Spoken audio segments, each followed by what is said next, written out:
मेरे प्यारे छात्रों, सृजन क्लासेस के इस वीडियो लेक्चर में आप सभी का बहुत बहुत स्वागत है। आज हम लोग नया चैप्टर शुरू कर रहे हैं जिसका नाम है प्रायिकता। देखिए, हालांकि आप लोगों में से बहुत सारे स्टूडेंट्स प्रायिकता 9th क्लास से ही पढ़ रहे हैं, 9th में, 10th में, 11th में, 12 में और आगे क्लास भी यदि आप पढ़ोगे मैथमेटिक्स रिलेटेड तो वहां भी आपको प्रायिकता मिलेगा। ठीक है, यानी प्रायिकता आपको साथ छोड़ने वाला नहीं है। साथ ही साथ यदि कंपटीशन लेवल की भी तैयारी करते तो वहां पर भी आपको प्रायिकता कहीं न कहीं मिलेगा ही मिलेगा। ठीक है, तो प्रायिकता बहुत ही इंपॉर्टेंट चैप्टर है, तो बहुत ही इसको अच्छे से आप लोग पढ़िएगा, नहीं तो यह उतनी आसानी से पढ़ने वाला नहीं है। यह अदर चैप्टर से थोड़ा सा डिफरेंट है, थोड़ा सा लैंग्वेज में बहुत कुछ फर्क पड़ जाता है। इसलिए हम कोशिश करेंगे कि आप लोग को जो भी यहाँ पर हम बता रहे हैं उसको एक बार में समझ में आए और अच्छे से समझ में आए। तो हम लोग इस चैप्टर में क्या क्या पढ़ने वाले हैं 12th क्लास में, जरा सा उस पर डिस्कस कर लें। तो यहाँ पर हम लोग बेसिक पढ़ेंगे। हो सकता है कुछ लोग 11th में अच्छे से नहीं पढ़े हैं या पढ़े ही नहीं है प्रायिकता, या फिर 10th में भी उतना ध्यान से नहीं पढ़े हैं, तो इन सारी चीजों को हम लोग यहाँ डिस्कस करेंगे बेसिक में। दूसरा पॉइंट है कंडीशनल प्रोबेबिलिटी। यह बिल्कुल नया प्रायिकता है। कंडीशन यानी एक तरह से इसको बोलते हैं 100 प्रतिबंध, यानी दूसरे इवेंट पर यह प्रायिकता निर्भर करता है, दूसरे के कारण यह जो है इसके मान में परिवर्तन होता है। तो ये हो गया आपका कंडीशनल प्रोबेबिलिटी। डेफिनेशन पर हम जाएंगे। अगला है प्रोबेबिलिटी ऑन इंडिपेंडेंट इवेंट, यानी स्वतंत्र घटना पर आधारित प्रायिकता पर पढ़ेंगे। उसके बाद बेज थ्योरम या फिर इनवर्स प्रोबेबिलिटी के बारे में भी हम लोग पढ़ेंगे। नेक्स्ट पॉइंट है बाइनोमियल डिस्ट्रीब्यूशन। बाइनोमियल डिस्ट्रीब्यूशन में हम लोग माध्य के बारे में पढ़ेंगे, प्रसरण के बारे में पढ़ेंगे, मानक विचलन के बारे में पढ़ेंगे। उसके बाद बर्नौली डिस्ट्रीब्यूशन। तो बर्नौली डिस्ट्रीब्यूशन में हम लोग मान लिया जाए एक सिक्का को उछालने पर हेड आने का प्रायिकता पूछेगा तो आप खूब आसानी से बोल दोगे 1/2। कोई चीज 2 सिक्का को उछालने पर तो बोलेगा 2 हेड आने का प्रायिकता, तो वो भी निकाल दोगे। 3 सिक्का पर, 4 सिक्का पर, 50 सिक्का पर 2 हेड आने की प्रायिकता पूछे तो बहुत मुश्किल हो जाता है।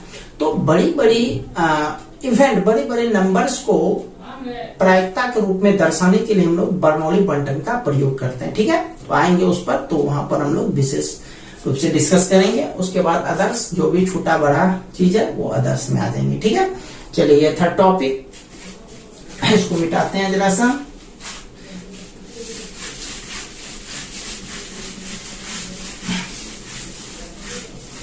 चलिए अब आते हैं प्रायिकता के डेफिनेशन पर। प्रायिकता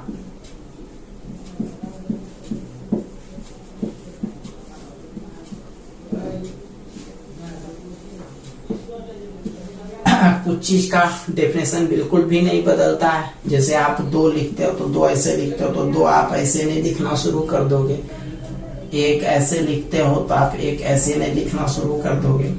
तो कुछ चीज जो है, कुछ चीज का निर्धारण पहले से ही किया जाता है। तो प्रायिकता भी उनमें से एक है, उसका कुछ नया डेफिनेशन होने वाला नहीं है, जो आप पढ़ते आ रहे हो वही है। देखिए, प्रायिकता का एक्चुअल मीनिंग है संभावना। प्रायिकता का एक्चुअल मीनिंग है संभावना, यानी किसी घटना को घटित होने का क्या संभावना है। अब संभावना को क्या मतलब हुआ?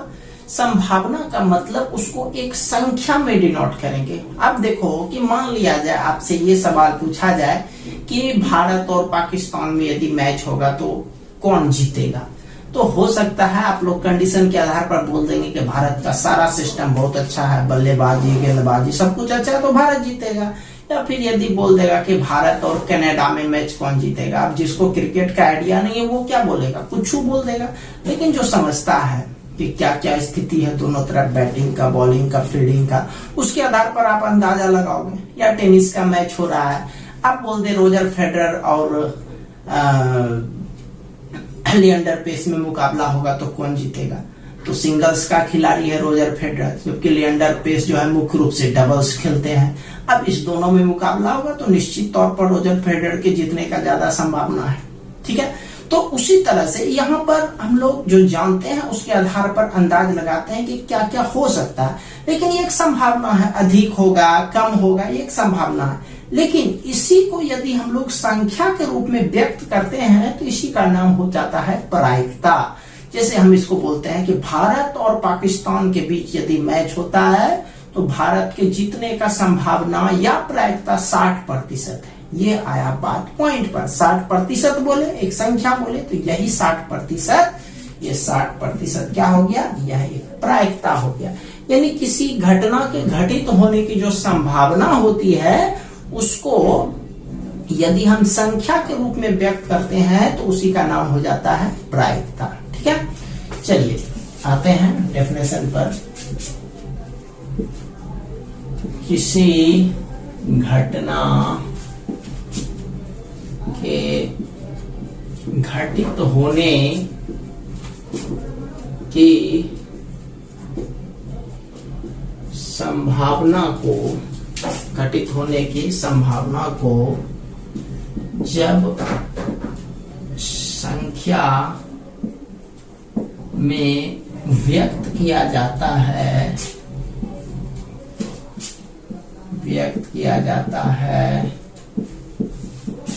तो उसे प्रायिकता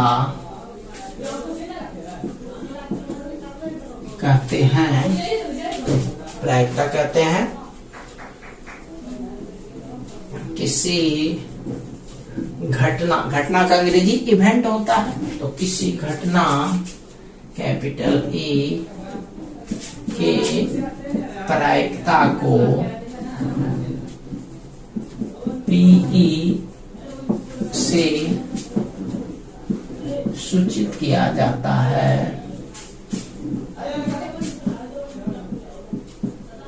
पीई से सूचित किया जाता है। किसी घटना की प्रायिकता का मान 0 या 0 से अधिक, 0 या फिर 0 से अधिक, परंतु 1 या 1 से कम होता है। इसका मतलब क्या हुआ कि 0 से ज्यादा तो होगा, 1 तक, 0 से बड़ा 2 भी है, 3 भी है, 4 भी है, तो वो नहीं होगा। 0 से बड़ा लेकिन 1 तक ही, 1 से बड़ा नहीं, मतलब 0 या 0 से बड़ा लेकिन 1 या 1 से छोटा। अर्थात इसको हम लोग ऐसे बोल सकते हैं, अर्थात 0 less than equal to P E less than equal to 1। इसका मतलब पीई का मान जो होगा वह 0 और 1 के बीच में होगा। ये याद रहेगा हमेशा। अब इसी में आगे लिखते हैं, प्रायिकता का मान न तो ऋणात्मक होता है और न ही 1 से बड़ा होता है।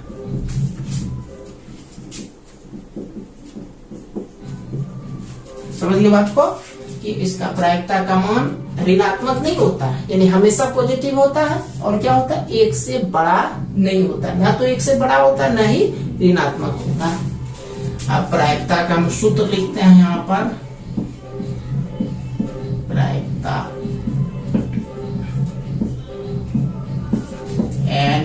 NE/NS, ये लिख लीजिए, जहां NE ये हो गया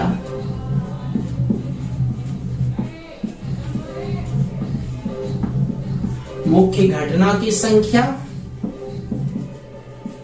NS, S मतलब होता है प्रतिदर्श समष्टि,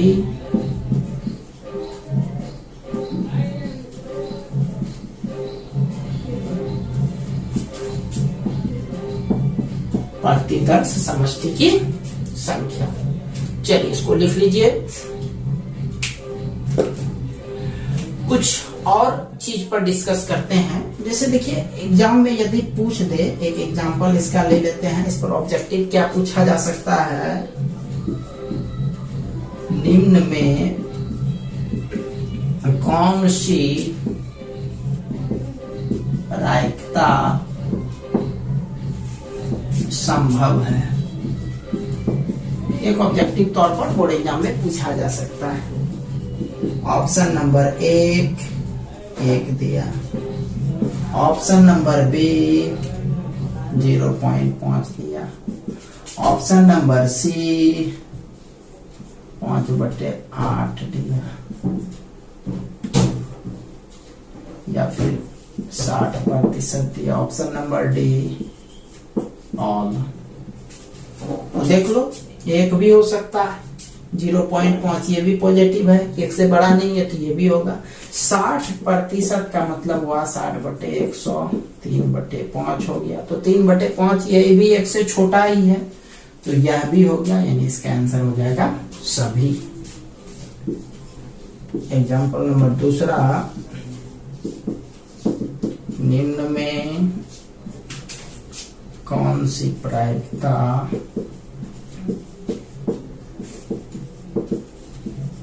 संभव नहीं है। Option number A 1/2, option number B 70 या 60%, option number C 2, option number D. आप जानते हैं कि 0 से बड़ा प्रायिकता मतलब 1 से बड़ा प्रायिकता संभव नहीं है, तो ये सी नंबर हो जाएगा। ठीक है, ये 1/2 1 से छोटा है, 7% हुआ है, 7% मतलब 7/100, तो यह भी 1 से छोटा है, तो यह भी संभव है, यह भी संभव है, लेकिन 2 1 से बड़ा है तो संभव नहीं है। वही चीज यदि ऋणात्मक कोई चीज देता तो वह भी संभव नहीं होता। चलिए खैर,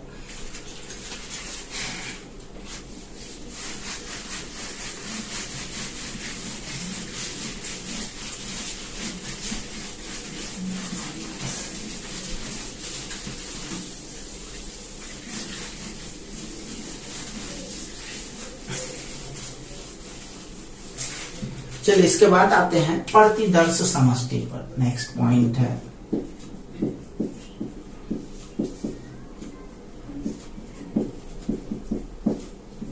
प्रतिदर्श समष्टि, सैंपल स्पेस, सैंपल स्पेस प्रतिदर्श समष्टि। तो किसी घटना को दर्शाने के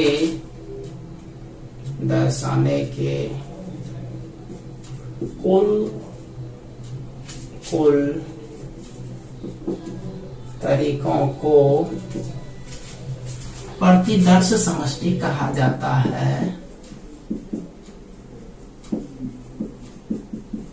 समष्टि कहा जाता है, इसे कैपिटल एस से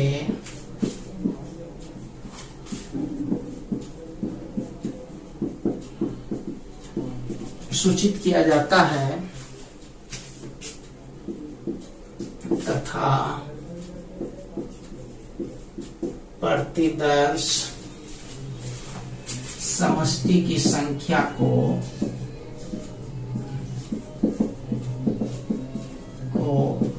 NS से सूचित किया जाता है, ठीक है। चलिए इस पर कुछ एग्जांपल्स लेते हैं। ये प्रतिदर्श समष्टि एक तरह से प्रायिकता का बेसिक पार्ट है, बहुत इंपॉर्टेंट पार्ट है, इसको ध्यान से समझिए। जैसे एग्जांपल लेते हैं, निम्न घटना का प्रतिदर्श समष्टि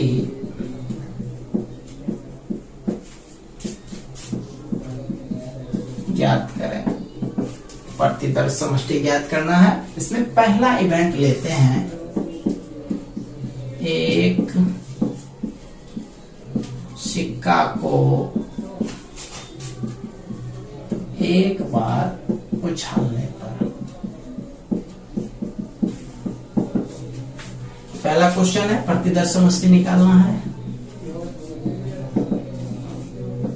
प्रतिदर्श समष्टि को S से डिनोट करते हैं, तो S बराबर हम लोग लिखेंगे। आप जानते हैं सिक्का में दो चीज होता है, या तो हेड होता है या फिर टेल होता है, इसीलिए हेड और टेल, यही हो गया प्रतिदर्श समष्टि यानी दिखाना। अब इसका संख्या यदि पूछेगा तो आप देख लो, दो संख्या है, तो यहाँ पर बगल में आप NS बराबर लिख सकते हो 2।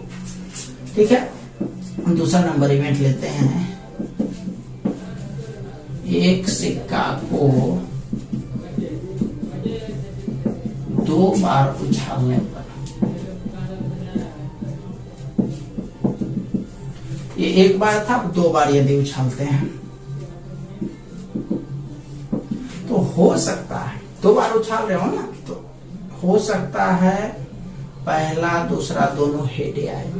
हो सकता है पहला वाला उछाले हेड आया, दूसरा वाला भी उछाले तो हेड आया, या ऐसा हो सकता है पहला वाला में हेड आए, दूसरा बार उछाले पर टेल आए, या ऐसा भी हो सकता है पहला वाला में टेल, दूसरा वाला में हेड आए, या फिर दोनों टेल भी आ सकता है। ठीक है, तो ये हो गया आपको इसमें जो NS हो गया, नंबर ऑफ सैंपल स्पेस, ये हो गया आपका 4 इवेंट्स है 4।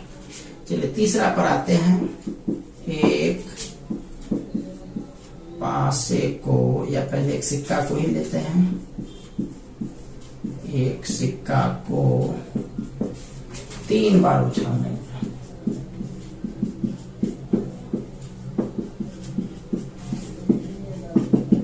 एक चीज बता दें, यहाँ पर जैसे है एक सिक्का को 2 बार उछालने पर, ऐसा भी हो सकता है 2 सिक्का को एक साथ उछालने पर, नहीं दोनों सिक्का को एक बार उछाल दिए, तो 2 सिक्का को एक बार उछालना या फिर एक सिक्का को 2 बार उछालना, दोनों सेम चीज है। तो अब एक सिक्का को हम लोग 3 बार यदि उछालते हैं, तो इसका जो सैंपल स्पेस होना चाहिए, या तो तीनों हेड, हो सकता है तीनों हेड आ जाए, पहला भी हेड है, दूसरा भी हेड है और तीसरा भी हेड ही हो जाए। लेकिन ऐसा हो सकता है, अब हो सकता है कि पहला दूसरा में हेड आए, एक ठो में टेल आए। 2 हेड वाला, आप देखो 2 हेड वाला कैसे हो सकता है, HTH THH। तो ये पहले 3 हेड वाला था, ये 2 हेड वाला हुआ। अब हेड का संख्या आप 1 करते हैं, यदि हेड आप 1 करते हो तो टेल 2 हो जाएगा, या फिर TH या फिर TH, या फिर तीनों टेले हो सकता है। हो गया, ये था आपका एक सिक्का को 1 बार उछालने पर, 2 बार उछालने पर, 3 बार उछालने पर। सिक्का के बाद आते हैं पासा पर, चौथा नंबर। एक पासा को 1 बार उछालने पर प्रतिदर्श समष्टि। प्रतिदर्श समष्टि तो क्वेश्चन में लिखा ही है, तो प्रतिदर्श समष्टि। तो वैसे ऊपर वाला का जो संख्या है 1 2 3 4 5 6 7 8 है, तो इसमें जो है इसके लिए NS हो जाएगा 8। ठीक है, 8 इवेंट है। अब एक पासा को आप उछालते, तो पासा में आप जानते हो लूडो खेलते हो आप, लूडो का जो लूडो गोटी होती होता है, वो एक घनाकार का, उसको हम लोग पासा बोलते हैं। 1 से लेकर के 6 तक उसमें लिखा रहता है। तो हो सकता है पहला बार उछाले तो 1 आए, दूसरा बार 2 आए, तीसरा बार 3 4 5, यही संभावना है एक बार में।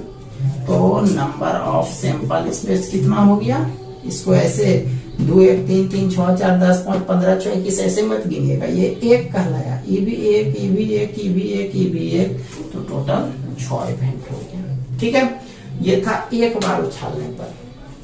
चलिए आते हैं अब, D नंबर तक हुआ, नेक्स्ट पर आते हैं, उसको उतार लीजिए आप लोग।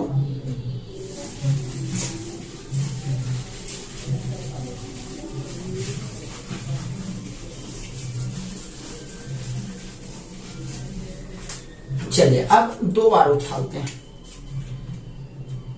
ये नंबर क्वेश्चन, एक पासा को 2 बार उछालने पर, 2 बार उछालना है, ठीक है। तो 2 बार उछालने पर क्या होगा, हो सकता है दोनों में एक आ जाए, पहला वाला भी उछाले के दूसरा वाला भी एक हुआ, या ऐसा हो सकता है एक पहला में 1 है दूसरा में 2, 1 के साथ 3, पहला में 1 दूसरा में 4, पहला में 1 दूसरा में 5, पहला में 1 दूसरा में 6, ठीक। अब आप 1 के साथ 7 लिखिएगा तो 7 तो होता नहीं है, तो 1 साथ नहीं होगा। चलिए फिर 1 के बाद 2 से शुरू करते हैं, 2 के साथ 1, 2 के साथ 2, 2 के साथ 3, 2 के साथ 4, 2 के साथ 5, 2 के साथ 6। अब 2 के बाद 3 के साथ, 4 के साथ, 5 के साथ उतना उतना लिखिएगा। तो वैसे देखिए 1 के साथ 6 को बना, 2 के साथ भी 6 को बना, 3 के साथ भी 6 को बनेगा, 4 के साथ भी 6 को, इस तरह से 36 को होगा। उतना लिखना संभव नहीं है, इसीलिए ऐसे डॉट डॉट करके लास्ट वाला खाली आप लिख दो, लास्ट वाला 2-3 को आप लिख दो। अब ये जानते हैं लास्ट वाला 6 के साथ 6 होगा, उसके पहले 6 के साथ 5 होगा, बस हो गया, 2 को लिख दिए, ठीक है। तो इस तरह से इसमें जो इवेंट बना, number of simple space NS कितना हो गया, 36 हो गया। डायरेक्ट इसको कैसे लिख सकते हो 36, तो डायरेक्ट इसमें NS आप जानते हो कि 1 बार उछालने पर 6 को इवेंट आता है, तो दूसरा बार भी 6 आएगा, तो 6 जोड़ 6 नहीं कीजिएगा तो 12 पुर जाएगा। 12 से आप देख रहे हो कितना ज्यादा है, इसको गुना करना है। 3 बार उछालने के लिए कहेगा तो 36 छके 108 हो जाएगा, ये सॉरी 216, तो इसको गुना करके ही लिखिएगा। इसको इस तरह से सिंपल स्पेस में लिखना संभव नहीं है उतना को। चलिए एक और एग्जांपल लेते हैं। एक पासा एवं एक सिक्का को एक साथ उछालने पर, अब ये देखो आपके पास पासा भी रहेगा और सिक्का भी रहेगा, दोनों के एक साथ उछालने पर प्रतिदर्श समष्टि। तो पासा में तो 6 तक अंक फिक्स है और सिक्का में 2 को फिक्स है, हेड और टेल, तो दोनों को एक के साथ उछालते हैं।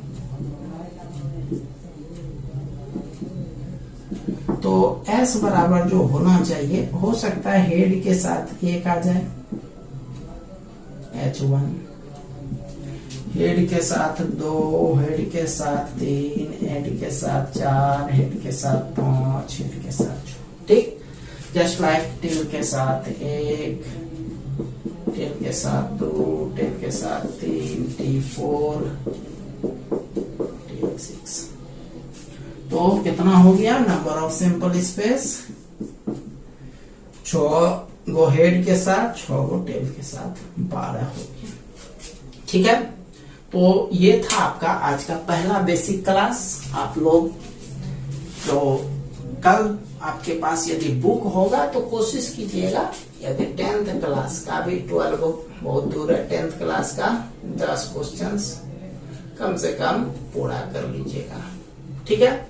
जिसको इच्छा हो, ये आपकी इच्छा पर निर्भर है, 10th क्लास का 10 क्वेश्चन आपका मन हो तो बनाए, छोड़ भी सकते हैं, ठीक है। कल हम लोग कुछ और सवाल के साथ हाजिर होते हैं, तब तक के लिए आप सभी का बहुत बहुत धन्यवाद।